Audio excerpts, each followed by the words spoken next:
Elizabeth. This is the Cozy Sky Knits podcast. This is episode 24. If you're a returning viewer, welcome back. If you happen to be new, so glad to have you here. I hope that you find something to inspire you and that you enjoy spending some time with me and maybe working on a project while I chit chat with you and show you some of my knits. I live in Georgetown, Texas with my mother Nancy and my senior cockapoo Sullivan. So I will pretty much follow a standard podcast format where I'll show you, actually talk about what I'm wearing, show you a finished object, of which I have one today. And then I have, I think, 3 whips, 2 that I've shown before and 1 that's brand new. And a couple stash acquisitions, a couple things from my Etsy shop, Cozy Sky Co. And just a little bit of life chit chat, and that's about it. So grab a drink, hot or cold, get cozy, get a project to work on, and let's go ahead and get started.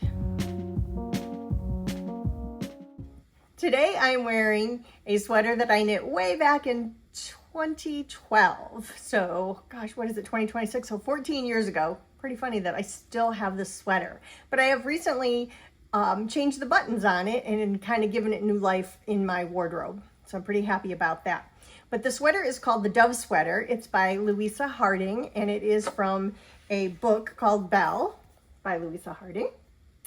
And it is a cardigan with little tiny buttons, and it is knit actually in pieces. So they weren't doing a lot of sweaters in the round at that time. So this was all knit in pieces and then seamed together. And then it had set-in sleeves. I actually didn't mind the process. It kind of let me hone some of those old-time skills, which we don't use very often now, but there is some value in them in terms of the structure that it provides in the cardigan. So the yarn that I used was Elizabeth Lavold in the silk, and it's 90% rayon and 10% silk. The color was 105, which I think is just Kelly green. It's a DK weight yarn. Unfortunately, it's been discontinued. The sweater was knit up at a gauge of 22 stitches and 30 rows per 4 inches. I knitted using a US 4 or 3.5 millimeter needle for the ribbing, and, well, not ribbing, it's a garter stitch edging. So the finishing details. And then the main body was knit on a US 6 or 4.0 millimeter. So I think I used 792 yards according to my Ravelry. I can't believe I took notes way back then. I wasn't wearing, let me show you first of all. It's very cropped, cute sleeves. This is kind of what drew me to the design to begin with. These very feminine sleeves with the ruffle detail and the picot edging, which I think is really beautiful. But I wasn't wearing the sweater very often. It kind of was just sitting in my closet. So I kind of thought about it and thought, why am I not wearing it? It's because I had these really pretty buttons, which I loved at the time. They were like a rhinestone button, silver rhinestone button. They were really pretty, but it made the sweater a little bit too dressy. And I recently acquired this sundress. You can see that a little bit. So I acquired the sundress, and I wanted to have a little sweater to wear over it for the air conditioning here in Texas. When it's so hot, the air conditioning usually is blasting. So I get cold in restaurants and stores and what have you. So anyway, I decided that I wanted to wear this sweater with it because it matched really nicely, but I needed to change the buttons because the buttons were too dressy. So I just found these little brown, I think they're actually plastic or resin buttons, but I found them at Hobby Lobby, and I swapped up the buttons, and now I've been getting a lot of wear out of this sweater. So not too bad for a 14-year-old sweater. So yeah, that's what I'm wearing. I have one finished object for you today, and I was pretty close to having it done in episode 22, and that is my Sinus Cat number 9 by Pia Trans, which I started during or just around the spring knit-a-thon time frame, I think back in April. And so here it is finished.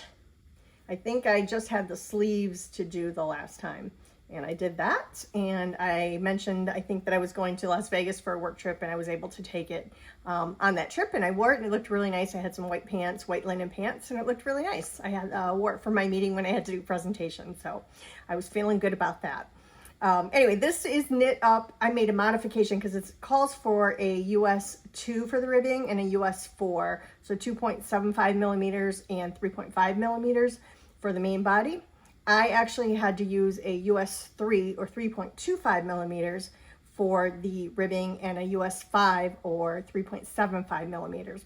I knit this in Barocco Remix Light, which is a really interesting yarn. First time using it. I bought this a while ago and it was sitting in my stash. It is made up of 30% nylon, 27% cotton, 24% acrylic, 10% silk, and 9% linen. So it's got a lot of texture. It's very soft and it washes up lovely. I mean, I think some people actually put this in the washing machine, and the label says that you can, but I washed it by hand and just laid it out to dry, but it just softened up so nicely, and it's got a nice drape to it. Main color is smoke, which is the gray, and then white for the white. And this was a fun pattern to knit, top down, circular yoke. The only tricky part was the cross stitch, which is here, but Pia does give you the alternative of just doing a knit round there instead, or a knit stitch there. But I like the effect of the cross stitch. It just was a bear to get through, but in the end I think it's worth it. I think it's really pretty, and I absolutely love this Colorwork design. I think it's so just really visually appealing to me, and I think Pia said she designed it. It reminded her of the crossing highways here in Texas, which I couldn't agree with her more. So anyway, I'll get a lot of use out of this sweater. I think it's just really cute, and the 2-color ribbing on the sleeve is a really nice added detail as well. So I knit, I think this is the size 2 that I knit as well. So that's my finished object. So what's on my needles? Let's talk about that. So I am continuing to work on my twisted trellis socks, which are from the Summer Lee Sock Obsession book. And I have one of them done, which I showed, I believe, last time. And I started the second sock, and I am ready. Yep, this is the left sock. And I am just now ready to start the heel flap. So it has a heel flap and gusset construction. So the yarn that I'm using is from Plucky Knitter, and it is on the Primo fingering base, 440 yards per 115 grams. It's a really nice round yarn, 75% superwash merino and 20% cashmere and 5% nylon. So really nice yarn. I'm using a size US 1. I'm actually using my old signature 9-inch circulars, US 1, to knit these. So hopefully I can get that heel flap and gusset done maybe tonight even, and then get the foot done and get these off my needles and start another sock, because I'm ready for a new sock. So that's the first thing that is on my needles. The second thing on my needles is my incredible blanket, which I've shown, and I have made a lot of progress on this. So let me get it out here and I'll show you. This is a free pattern from Purl Soho, and I've talked about it in several of my other episodes, but I'll just briefly talk about it again. It's done in linen quill, which is a really nice yarn from Purl Soho. A lot of people have used it. It comes in a whole host of colors. It has a really spongy and squishy feel to it, kind of dry because of the linen in it. It's really nice, lovely to work with.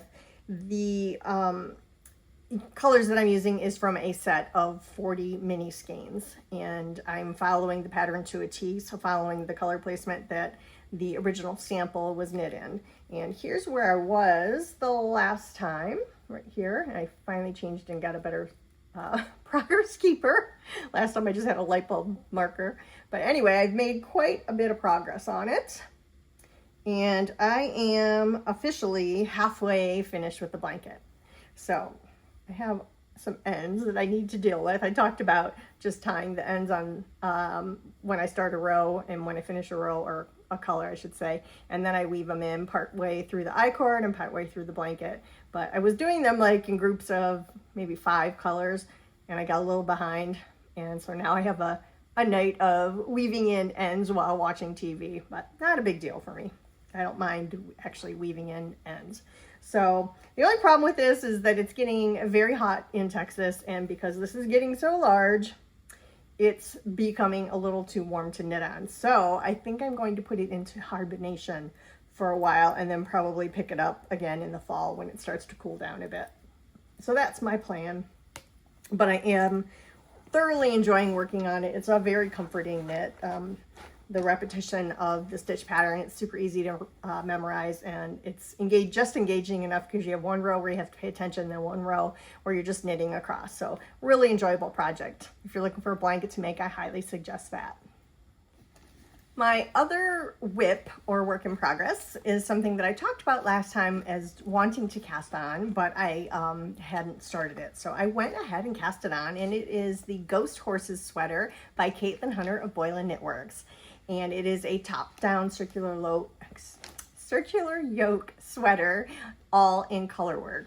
And it is done on sport weight with a US 2 or 2.75 millimeter for the ribbing, and a US 4 or 3.5 millimeter. It is done up at a gauge of 24 stitches and 30 rows per 4 inches.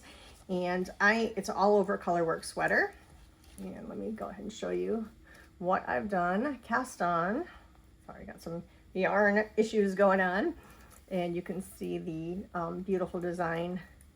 I'm about 40 some rows into the Colorwork design. So very enjoyable knit. The yarn that I'm using is from Queensland collection, which is a pure Australian superwash wool, and it's the Rainbow Beach. And I'm using colorways Mockingbird, which is the main color, or the light gray. And then the color changing color is Sydney Sands, and it's like purple and navy blue. Now I did do, here's a skein of it so you can kind of see. I am doing a little bit of color management just because I had so much blue at the top, and it may be hard to see on camera, I'm not sure, but I had so much blue at the top and I wasn't getting any color change, and so I wanted to get to some of the purple. So I actually, when I got to about here, I split, and then I started knitting from the other end of my skein where the purple was.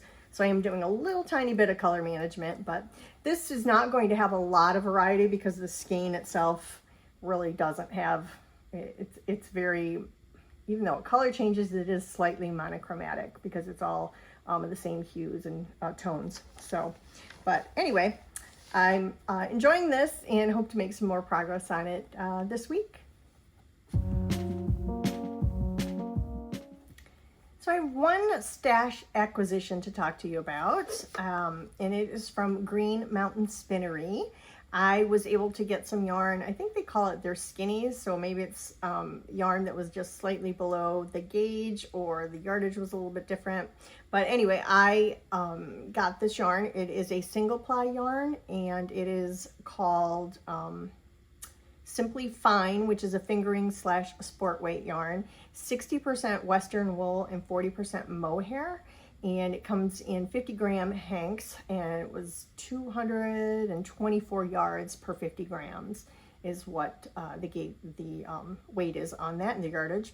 And this color is called Stargazer, I believe, and it's a really dark charcoal gray, almost black. So I'm not sure what I'm going to do with this. I think my intention is that I may do some sort of another Colorwork sweater with it, but I just picked it up because I need some darks in my stash to go with some of the single skeins that I have that are colorful. So that is the only acquisition I have, really. I did want to, oh no, one more thing. This really wasn't yarn, but I think it's so cute. So my mom purchased this for me. I think she got it at like TJ Maxx or Home Goods or something. I thought it was super cute. It was knitted, just a little pouch. Oh, and in there I do have some new stitch stoppers that are in my shop that I'll show you, kind of in the patriotic theme as we are approaching our 250th birthday here in America. So I got these little sunflower and flag, and then these cute flowers in a patriotic vase. and just some cute flag hexagons. And then these are super cute too. These little flip-flops, which are actually 3D. And although they're not exactly patriotic, they are red, white, and blue. So I like those. So those are new in my shop. And then I also made a new bag. So a patchwork drawstring style bag. And it's all different patriotic prints. There's some Liberty of London prints in here. I think this is, and this is. So a lot of cute fabrics in it. And then on the back is just a plaid canvas. So, and inside it is lined with a white on white star print. Probably can't see the stars, but there's little stars on this fabric. And that's in my shop now, if you're interested in looking for a patriotic bag, project bag. And what else have I been up to on my sewing machine? I have been having some fun making up some coasters. So we are hosting a progressive, I guess a progressive dinner for 4th of July. We are actually having a barbecue. We're smoking at one of the neighbors, and we decided to do it progressive style. So we are hosting the cocktail hour. So we're going to have Moscow mules, because several of them hadn't tried Moscow mules yet, and that's one of my favorite drinks. So we're going to be serving Moscow mules and some sort of an appetizer pizza that I make in my pizza oven. And anyway, I wanted to have a little bit of a gift for the ladies, and I decided to make some really cute coasters. So these are these cute quilted hexagon coasters, and I have those listed in my shop because I thought maybe some people might want to buy them as a little hostess gift, and I package them up. So this is like a set of 4, but you can buy them individually, or I think I have them in sets of 2, 4, or 6 if you're interested in something like that as a little gift. But yeah, I've been having a lot of fun making stacks of those, and I don't know, I guess that's it as far as stash acquisitions and what I've been up to on my sewing machine. As far as dream knitting, when I was looking for the pattern book that this sweater was done in, I was searching through some of my older pattern books, and I came across this really nice book by Rowan, and it is magazine number 35. I don't even know when this was published. There's probably a date somewhere inside, but anyway, I was just kind of flipping through it because I thought maybe that's where this sweater came from, but it didn't. But as I was flipping through it, I found some really cute designs, and I particularly liked this design. And I'm thinking that I might, it's done in fingering weight, and it's 2 color stripes, and then there's contrasting color stripes here on the edging, which I think is really cute, and there's a picot edging on the sleeves and on the bottom. And I was thinking I could maybe do this in short sleeves as a summer slash fall top. And anyway, I just thought that was super cute, and I actually think this one is super cute too, but I'm not sure if I'm up for that color work or not. But anyway, that was kind of fun. So that's kind of something I'm thinking about, and it just made me think, oh, I should go and scan through some of my older, I have a lot of books and pattern booklets and stuff that I bought at the time and then never really went back to, because you kind of get sucked into Ravelry, and it's so easy to just buy patterns on Ravelry and knit the latest and greatest and what have you. But it's fun every now and then to go through, at least I do. I enjoy going through my old books and things, and it's funny that so many of the styles are actually still in style, and it's probably because I gravitated towards a lot of the classic styles. So some of the stuff just doesn't go out of style, which is really nice. And if you're going to spend all the time and money into knitting something by hand, why not make something that's classic that can last for a while? So anyway, just a suggestion. If you have any old books and stuff, take a look at them. Maybe you'll get some inspiration from that. That's all the knitting content today. Just a little life updates. I think I mentioned I was traveling quite a bit in the month of May. So went to Houston, San Antonio, Dallas. Then I had to go to Chicago for a week, and then I went to Las Vegas. And oh my, Las Vegas. I'm just not a Las Vegas person. It's a really interesting city, but I don't gamble. And so I get so overwhelmed, like walking through the casinos with all the flashing lights and the noise and what have you. It just is a little too much for me.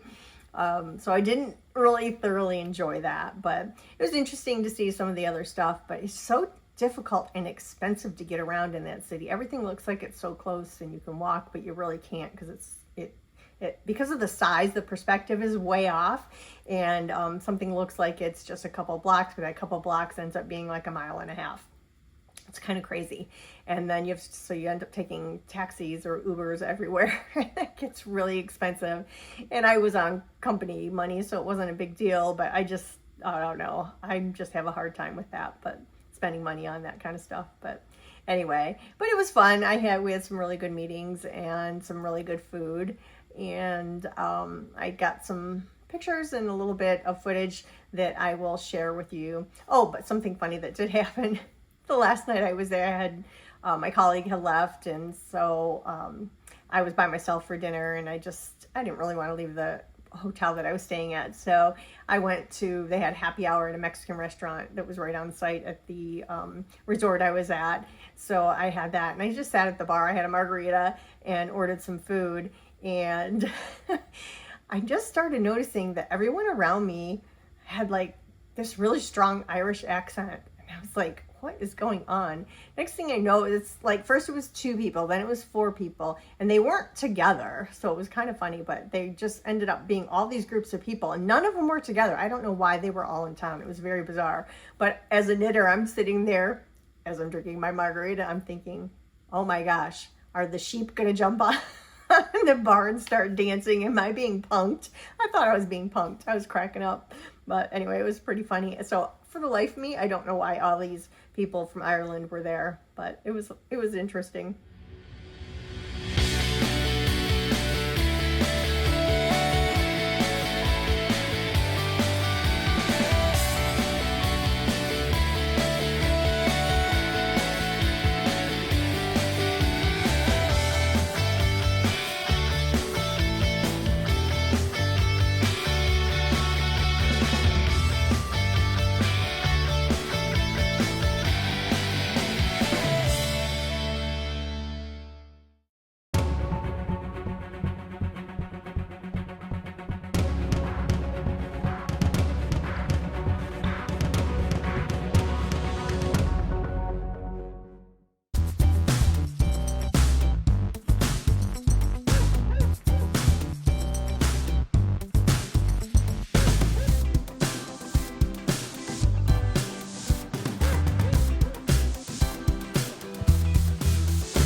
What else funny happened? Oh, the other day my mom and I were at the store, and I turned around and there was this young man behind us. I think he's the tallest person that I have ever seen in person, other than maybe like an NBA basketball player. But I don't know, this guy had to have been maybe like 7'6" or something. I literally thought he was standing on something, and he wasn't. He was so tall. But as a knitter, what went through my mind was, oh my gosh, if I knit him a sweater, I would be on Sleeve Island forever because he had the longest arms, and I thought, oh, how horrible to have to hand make him a sweater. So I don't know. My mom is like, why are you laughing? And when I told her, she's like, oh my gosh, that's terrible. And she goes, yeah, but it would take you a long time. I go, oh, it's like probably knitting 2 sweaters for us because we're very short. I'm like 5, not even 5'4", 5'3.5". My mom is shrinking, and I think she's down to like 5'1" or something. So anyway, we got a good kick out of that. So I guess I do have empathy for people who are tall and have to knit like longer sleeves and longer torso on their sweaters, because I do think that adds, well, number one, cost of yarn, and then your time to do so. So anyway, but that's kind of silly. So we're really excited. My sister is moving in a couple weeks.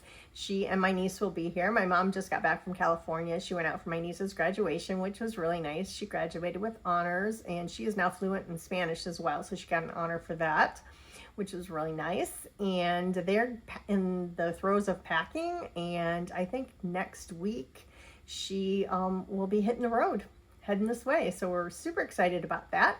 And then she starts her job on July 1st. So. And then my niece has asked me to take her to her orientation mid-July at Texas State. That's where she'll be going to school. So I'll be doing that. And yeah, so we're really excited about that. All right, well, thank you very much for spending time with me. I hope that everyone is enjoying their summer and that you are having some good weather where you're at, and that you are maybe enjoying some summer knitting and summer projects. And yeah, so take care, and I will catch up with you next time. Thanks for watching. Bye-bye.